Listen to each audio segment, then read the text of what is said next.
Fashion ബൊട്ടിക്കിന്റെ പുതിയൊരു video. ഇന്നും ജോർജറ്റിന്റെ unstitched material ആണ്, അതും ബ്ലാക്ക് ആൻഡ് വൈറ്റ് കോമ്പിനേഷൻ വരുന്നത്.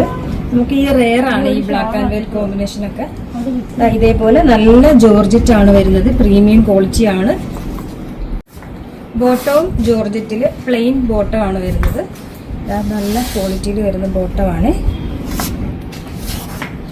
ദുപ്പട്ടയും സെയിം ജോർജറ്റ്, നല്ല ലെങ്തും വിഡ്ത്തും വരുന്ന ദുപ്പട്ടയാണ്. ഈ ബ്ലാക്ക് ആൻഡ് വൈറ്റ് കോമ്പിനേഷൻ നമുക്ക് റെയർ ആയിട്ട് വരുന്ന കോമ്പിനേഷൻ ആണ് കേട്ടോ. അപ്പൊ ഇതെല്ലാം ഒന്ന് സെറ്റ് ചെയ്തതാണ്. ഫസ്റ്റ് ഇതാ ഈ ഒരു രീതിയിലാണ് വരുന്നത്. ഇത് പ്രിന്റ് ചേഞ്ച് ഉണ്ട് കേട്ടോ. ഡിസൈൻ ഇതിന് ഇതാ ഈ ഒരു മോഡൽ ഡിസൈൻ ആണ് വരുന്നത്. ഇതിന് ഈ ഒരു മാംഗോ ഡിസൈൻ ആണ് വരുന്നത്. ബോട്ടം ഇതും ബ്ലാക്ക് ആൻഡ് വൈറ്റ് തന്നെയാണ് വരുന്നത്. ഡിസൈൻ ചേഞ്ച് ഉണ്ട്. നിങ്ങൾ ഓർഡർ ചെയ്യുമ്പോൾ കറക്റ്റ് നോക്കി പറയണേ. ഇതിന് ഇതാ ഈ ഒരു ഡിസൈനും, ഇതിന് ഷോൾ ഇരിക്കുന്നത് കറക്റ്റ് തന്നെയാണ്. ടോപ്പിന്റെ ഡിസൈൻ ചേഞ്ച് ഉണ്ട്. ഇത് ബോട്ടം. ഇങ്ങനെ 4 ഡിസൈൻ ആണ് ഈ ബ്ലാക്ക് ആൻഡ് വൈറ്റിൽ വരുന്നത്. പ്രൈസ് വരുന്നത് 1499 ആണ് പ്രൈസ് വരുന്നത്. അപ്പൊ അറിയാലോ, നമ്മുടെ ഓർഡർ എല്ലാം വാട്സ്ആപ്പ് ത്രൂ ആണ്. ഇതിനോടൊപ്പം തന്നെ നമ്പർ കൊടുത്തിട്ടുണ്ട്, അതിൽ കോൺടാക്ട് ചെയ്താൽ മതി. കൊറിയർ സർവീസ് അവൈലബിൾ ആണ്.